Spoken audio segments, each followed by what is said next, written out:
Hi, my name is Emily Iannelli, and I am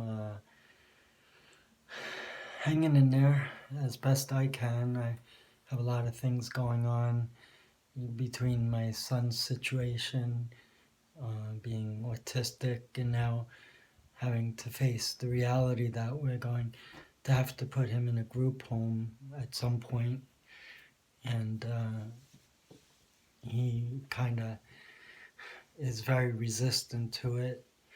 And I'm very upset myself emotionally, but I don't know. My son is getting to an age now where he's a young adult. He's 20 and he's not a kid anymore. And right now he's not really making progress. So I have to come to the realization that he's going to have to go into a group home. The things that I worry about, though, is he's 20, and let's say we find him a nice place with peers around his age. Um, I don't know, maybe I'm not thinking properly, but in my mind, I'm thinking, suppose he lives to be 70. I can't envision that that group home will accommodate him for the next 50 years. And I'm like jumping all over the place trying to figure out what's going to happen to Matthew when I'm no longer here.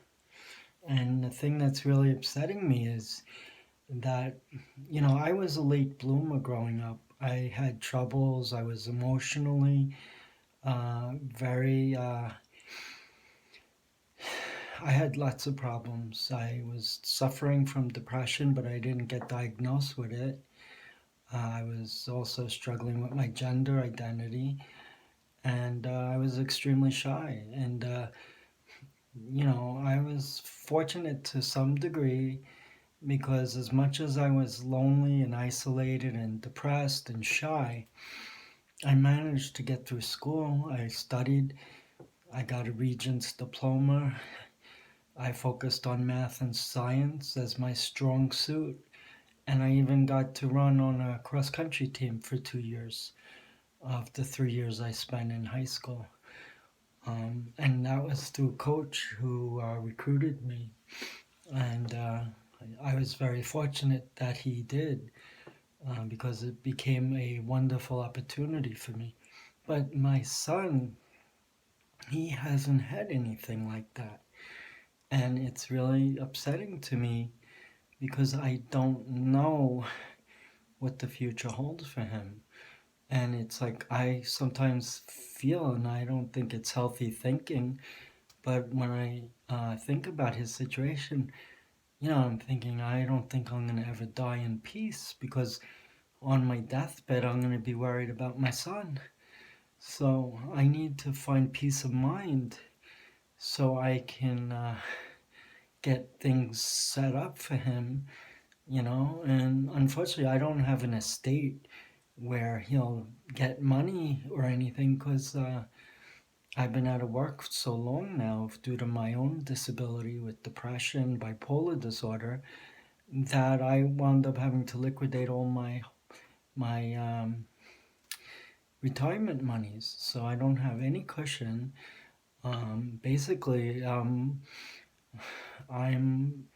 one step close to disaster because God forbid something happens and I can't afford to do whatever it's necessary. Um, I I can't use credit cards, so my financial status isn't really good. And if I didn't have disability right now, I wouldn't be able to survive. So God, thank God that I have that right now.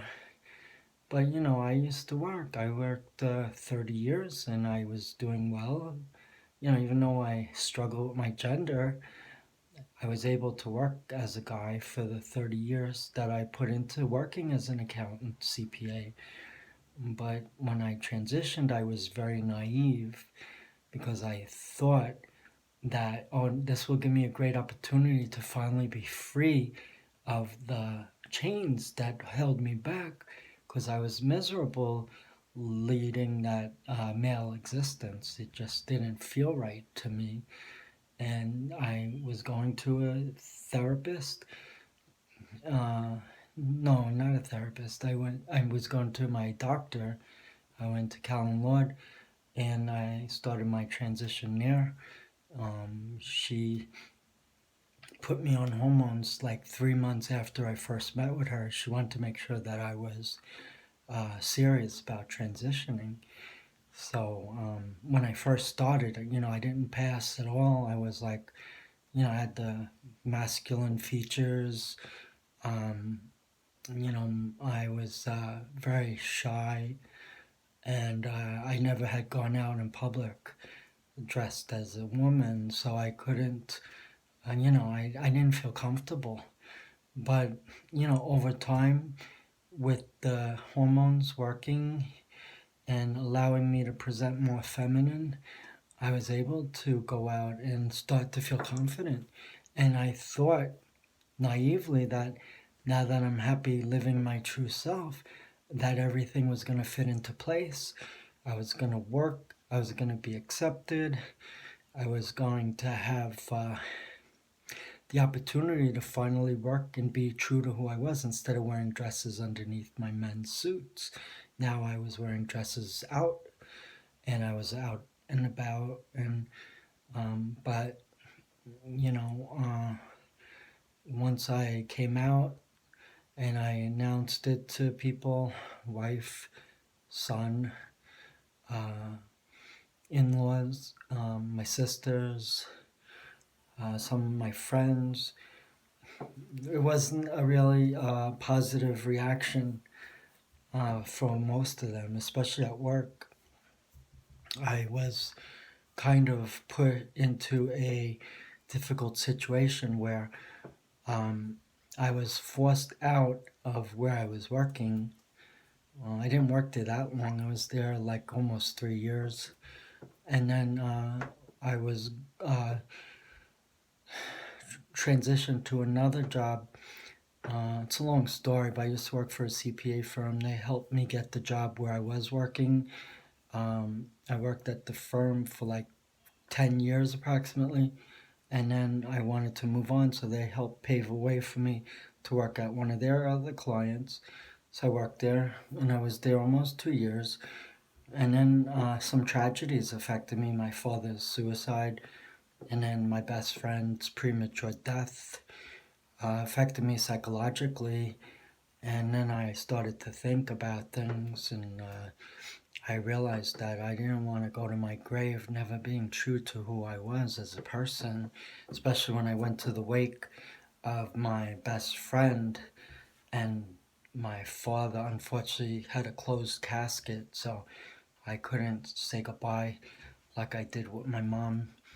So I just could pray at the coffin, but I couldn't hold his hand or anything like I did with my mom. But I was very naive when I came out, and I was 51. So, I thought that everything would be working out fine, but it didn't. And then I was going to work for one of their other clients because, where I was working, they weren't open to my transitioning. And supposedly, this other place that I was going to work at a doctor's pediatrician's office, where he had multiple locations, it was told to me that when I went to the interview with the practice manager, she was open to me, uh, going to work in a women's presentation. So, when I went there to interview, I dressed as a guy because I didn't know how to dress otherwise. And my hair was short, so I didn't really feel comfortable going as a female. But when I accepted the job there, they asked me like a couple of days before I started how I was going to present myself, and I came out, so that meant I was going to lean in the direction of presenting as a woman. So they were fine with that. So my very first day at work, I spoke with the practice manager. He kind of guided me along. I had to fill out paperwork and stuff. And I never changed my name legally, so everything had to be in my birth name. And but they had sensitivity training, and they were ready for me being a part of their accounting department. And I was introduced with the practice manager introduced me to the owner, a pediatrician from France that came to the United States, and he set up over time multiple pediatric offices. So the way it was explained to me from the partner I used to work with at the CPA firm, that this was a great opportunity, and I felt that it was, and especially if they were going to accept me the way I am. But at the 7-month mark, they had a change of heart, because I don't think that the owner was really that pleased with me working there, because they never had me participate in business meetings like I did when I was working at the other company. And I felt kind of isolated in that company. I felt like, they weren't really taking me seriously. And I most likely attributed it to me being transgender. I don't think the owner was open to that, even though the practice manager said it was not a problem.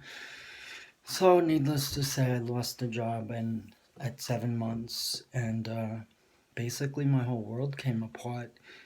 I was relying on the income to pay my financial expenses, the mortgage and everything, and now I didn't have that.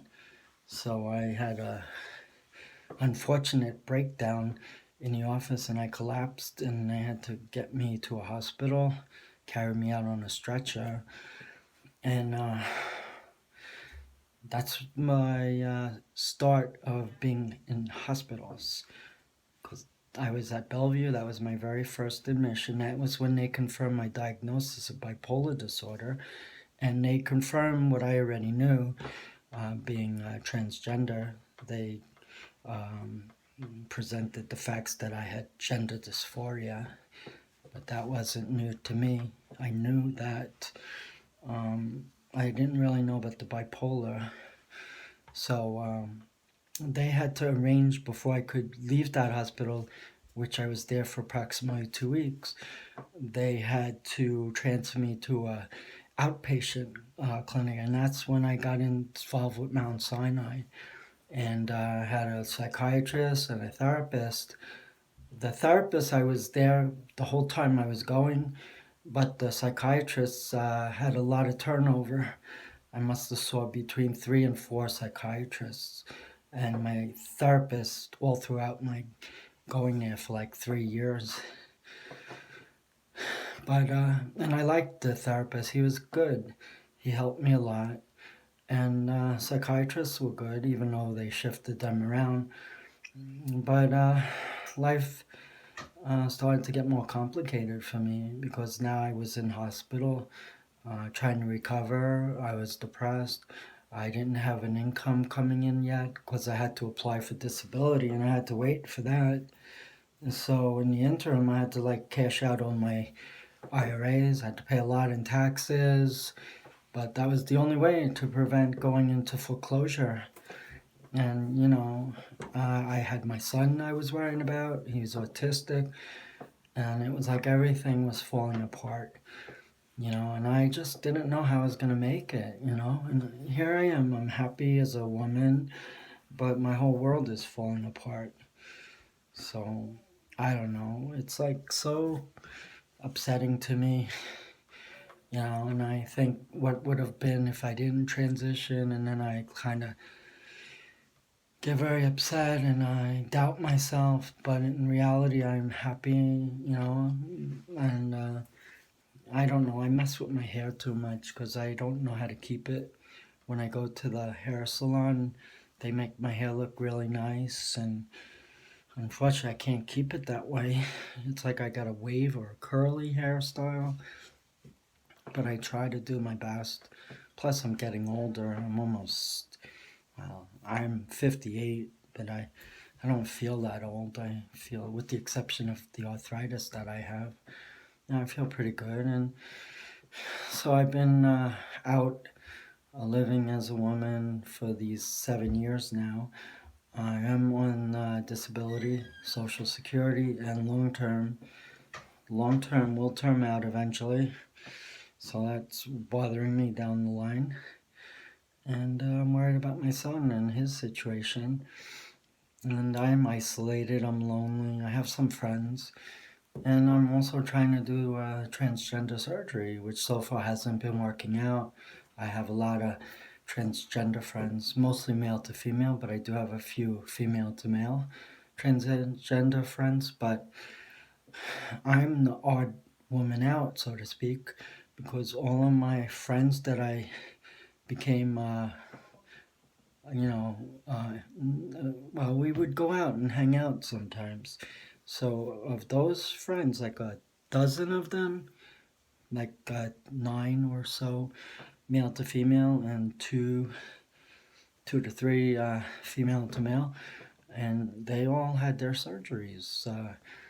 The male to female had the bottom surgery. Some had facial feminization surgery, and so a few of them even went all the way with breast augmentation surgery, facial feminization surgery, and bottom surgery. I'm lucky if I could just do one, like bottom surgery, because at least that's covered with insurance. I looked into facial feminization surgery, but that was like $35,000. So after getting the consult, I left it that I'll get back to them. But I knew right away I couldn't afford that. And then I started, worrying a lot and, going to hospitals. So I had my surgery, which was supposed to be 2 times ago. The first one, I wound up in a psychiatric hospital about a month before the surgery date.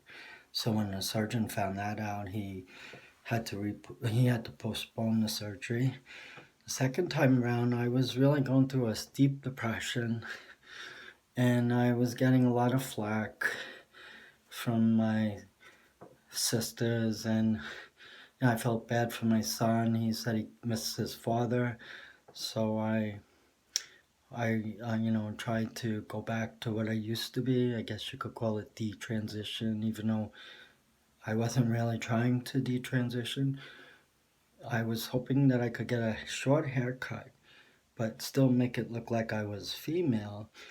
But unfortunately, that wasn't the case, because I had the long hair and it matched perfect to my face, and I looked very feminine, so I passed well.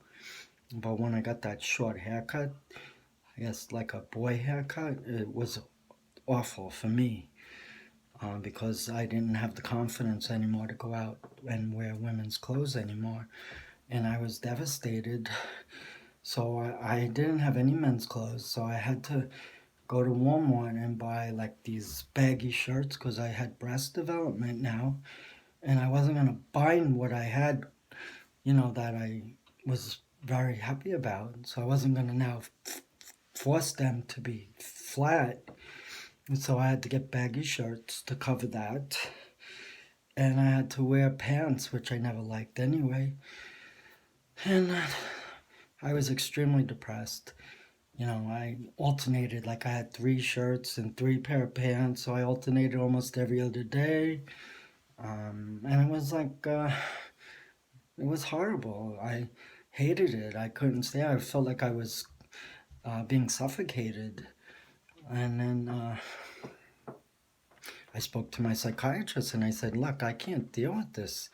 I had to cancel the surgery for the second time, and I was miserable. So my psychiatrist said, well, obviously you made a rush judgment.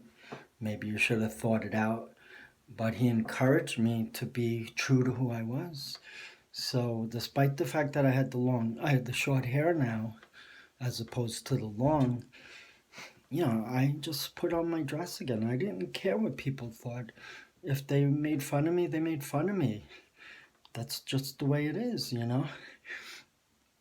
But over time, my hair started to grow again. The hairstylist, I said, look, I need to go back to what I wanted to be. And she colored my hair blonde again from brown. And, I'm feeling better and my hair is growing and I'm looking forward to it going down here sometime. Once you transition from male to female, you get more preoccupied with how you look, how you feel people, uh, you know, the way they, the way you're accepted or how they treat you. I notice, as a woman, I'm treated more with respect.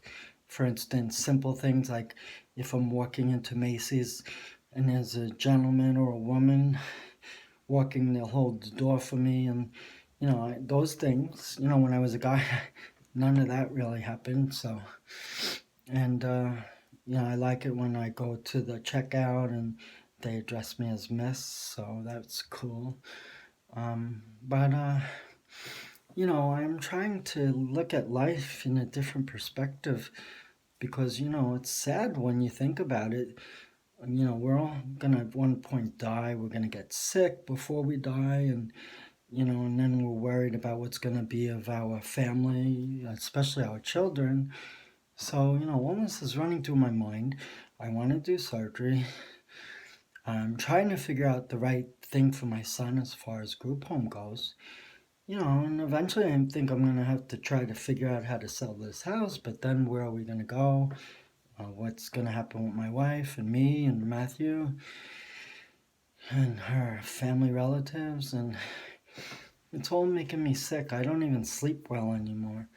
So I'm just trying to cope as best I can. And the only thing that really helps me, aside from taking Matthew out, is writing. Writing is something that I learned when I was going to the hospitals and I was admitted, and we would have counselors come and do various things, music appreciation, writing, creative writing, art, um, musical instrumentation. And I learned basically how to bring things out of myself and how to express it on paper. And then I went a step further and I created a blog and I started like developing many pages in Facebook and I was doing YouTube videos. So I became very into that, and I also started to create albums of spoken word. Like if I wrote, I would recite that into my microphone, record it, and then create an album through a website. So that kept me busy. But as time goes by, you need to do new things. And that's where I'm having trouble now because I'm getting into a rut. I'm wondering what's going to happen with Matthew and with my surgery and how it's going to affect everybody. So, life, as happy as I am now, I'm also the most isolated and lonely that I've ever been. And, when I did the video a few days ago, I was in tears. I can't sometimes control my emotion, especially now on female hormones. Makes me very sensitive. So, I'm just trying to get by. And the last thing I'll leave with this video is that I was very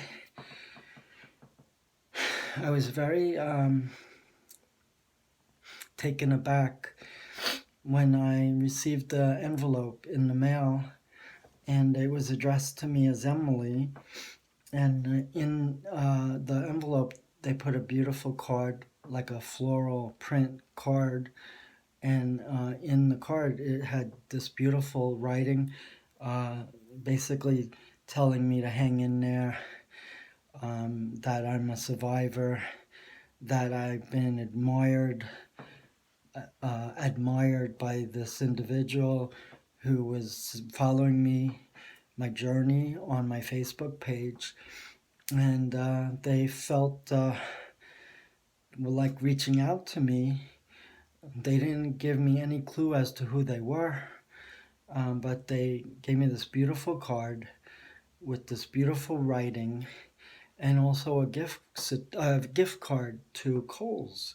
So I have a $50 gift card and I want to use it. And I'm thinking once I use it, I'm going to do another video because I did a video to say thank you to whoever it was. So I want to do that. And this time I'm going to show the card. I'm going to show the gift card and the envelope and the dress that I'm going to buy with it. So I think that's appropriate to let them know that I'm grateful. And when they signed the card, they signed it a friend. So it's a mystery, but I am very touched by that. And for all of the negative comments I get, something like this to me is so priceless because I feel like I'm appreciated by someone and that I'm making a connection. So that really made me happy. So, despite all the things going on and the concerns I have, and hoping to get Matthew placed properly, and me having surgery, and trying to organize my life, something like that is very helpful to me because it gives me a feeling that I'm appreciated.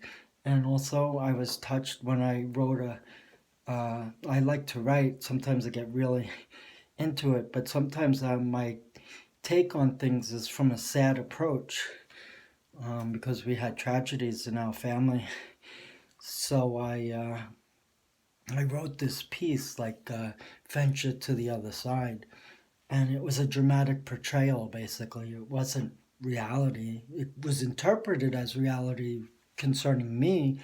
People thought, I was like writing something about wanting to end my life or something. So all of a sudden, I got all these comments on the post, and I was worrying people, and it wasn't my intention. I should have wrote also that it was a fictional piece because everybody was like concerned about me. One of my friends from high school was like reaching out and saying, "I need you to talk to this person who wants to help you," and I was grateful for all this attention. But I was just writing something. I didn't realize it was going to impact people like that. So I learned my lesson. So if I write anything similar to that kind of concept, I have to also indicate that it's a fictional piece. So I learned my lesson on that thing that I did. I didn't mean to, hurt anybody or scare them. That would be the least thing I would want to do. So, trying to do the best I can. Tomorrow, actually taking my son, we got invited to go to City Field and get a tour of the ballpark and walk on the field and even sit in the dugouts.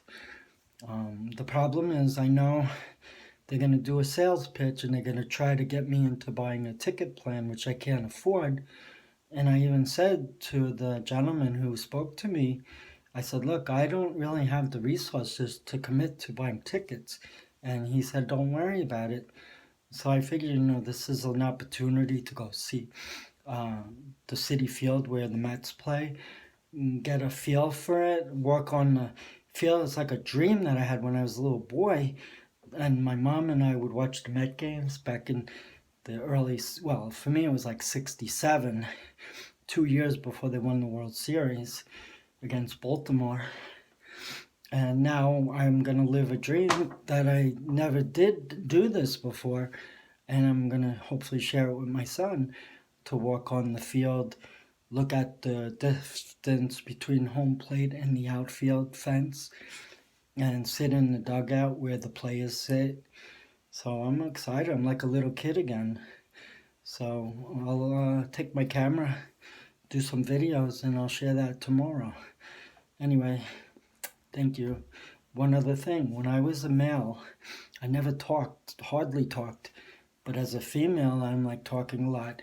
Another thing I noticed is my eyes pop as a woman with the hormones, I guess. But as a guy, my eyes would be squinted like this. But as a woman, you see how my eyes like pop? And I noticed that with women, all women, their eyes just pop. And I think it's pretty cool actually. So when I do photos, I love it when I see my eyes pop. And also, the funny thing is, I look like two different people. Like when you look at my male pictures to me now, I look totally different. And even when I was a girl in the longer hair times, and I compare it to me now, I look like another totally different person. It's weird. I never thought in a million years that you could actually physically change your appearance to look like somebody completely different. I mean, this is something that when they put someone in the witness protection plan, maybe put them on hormones if they're male. To female, they can look totally different. People wouldn't even recognize them. Anyway, that's a joke, but who knows? Anyway, thank you. Love you. And I didn't cry, see? I'm making progress. So, love you, Emily.